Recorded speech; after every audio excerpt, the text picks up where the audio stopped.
ఒక life time.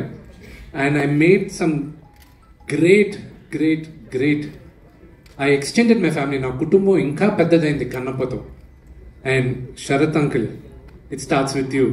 Mukesh uncle, Mukesh Singh sir, everybody, every one of them, every one, Madhu garu, everybody, Surekhavani garu, everybody పేరు పేరున చెప్పాలంటే it will take a long time. But cinema ఎప్పుడు release ఏంటి అనేది నేను త్వరలో మీకు చెప్తాను. అన్నిటికన్నా ముఖ్యం, ఇది 2 minutesలో చెప్పి I'll get down. కన్నప్ప ఇది మైథాలజీ కాదు, ఇది మన చరిత్ర. కన్నప్ప మన చరిత్ర. మనం అందరం దాన్ని ఓన్ చేసుకోవాలి. ఇది ఎవరన్నా కట్టు కథ అంటే నమ్మకండి.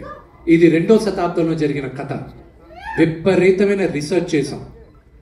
చోళా రాజులు ఉండేటప్పుడు 2వ శతాబ్దంలో కన్నప్ప కథ జరిగింది. దానికి ఆ కథ జరిగిన తర్వాత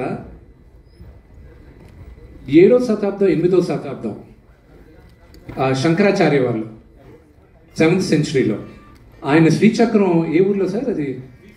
శ్రీశైలంలో శ్రీచక్రం ఉంది. అక్కడ ఒక ఆటవికుడు పరమేశ్వరుడికి మాంసం పెట్టి పరమేశ్వరుడు మెప్పు పొందాడని ఆయన అక్కడ రాసున్నారు 7వ శతాబ్దంలో.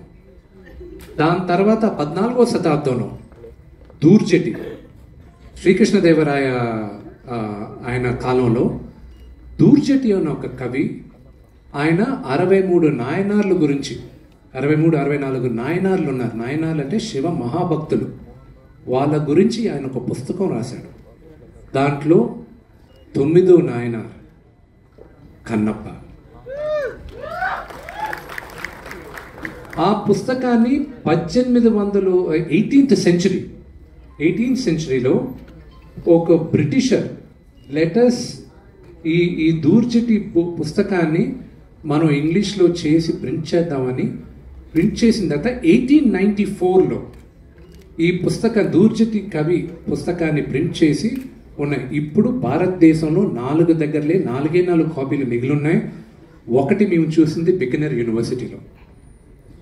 So there was lot of research వెళ్ళింది.